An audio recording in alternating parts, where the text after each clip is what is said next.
Rick's List, CNN weekday afternoons, 3 Eastern. All right, I'll take you through this. You see that guy right there on the phone?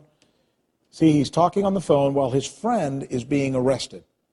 And he's calling his dad, and his dad apparently is a police official, and he's trying to get advice from his dad on what to do. And it doesn't look like he's being aggressive, but watch. A cop is about to go up and punch his lights out. Here comes the cop, and now watch. Does it look like he, boom, boom, and now to the ground he goes. There is a lot on this story. Michael de Herrera is the fella in the phone, and guess what? He's called into us, and we've got him now on the phone again, taking us through this. The police officer says, in fact, I have one of these things right here. I'm going to read you what we're told the police officers say. They say that you spun to your left, attempting to strike me in the face, and that your fist was closed. Now, we'll show that video again, but you, as we watch this video, take us through your version of what was going on here, Michael. Well, it all happened really quickly. When I did call my dad, I was in a very frantic state. As you can see in the video, I was waving my hands. I was yelling into the phone saying, "Dad, they're beating up Sean. They're beating up Sean." My father was awoken by the phone call, so all he had to say was, "Calm down. I can't understand you. I can't understand you." And I just continued to say, "They're beating up Sean. They're beating up Sean." And by that time, that's when the cop is over there, and then that's when he takes me down.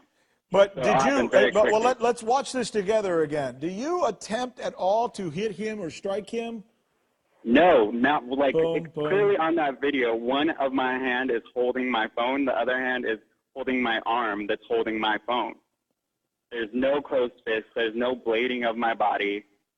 If anything, I become introverted into myself. All right, let me read you something else then. All right, here's something else that comes from the police. They say they have a witness that says that you, de Herrera, pushed another officer moments earlier, and that the officer who hit you feared that you would do it again, that you were about to strike him.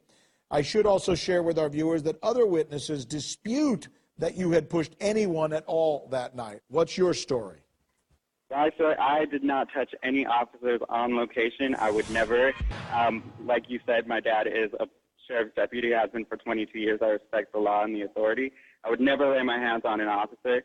And if I was that sort of threat, I don't know why the police department did not have me in custody as soon as they had Sean and allowed me to be on the corner calling for help if I was such a threat to the officer. Right there when you're talking, are you threatening the officer in any way? Are you speaking directly to him? Are you saying something to your dad about the officer that would make him feel threatened? No, not at all. I said, "They're beating up Sean. They're beating up Sean." That's all you said? That's all I said. What do you make of the fact that the officer's already been disciplined? I don't think it was the right disciplinary action that should have been taken. It really... Go ahead. What would you want done? I agree with Richard Rosenthal. I think they should be fired, and if not, prosecuted for assault. I think if any one of us had done these actions and assaulted someone, we would all be in jail. Well, what is worse, the fact that he hit you or the fact that he is being suspended for 3 days without pay for submitting an inaccurate report? In other words, it seems to me his own superiors are saying he lied. Yeah, I think that is overall the worst. They're condoning and like trying to give us a linguistic backflip as to a way to get around lying. They should just blatantly put that they lied. I think they're condoning saying it was misfilled out. I think that's horrible. So you're saying he tried to cover his tracks by saying that you tried to strike him, and further that you were a threat because you had struck somebody else, when you're here to say neither of those things were true. No, and I think the video speaks more than anything. You can clearly see I'm not a threat. I don't interact with him in any way to lead him to believe that I'm a threat, and I don't make any actions previous to the video.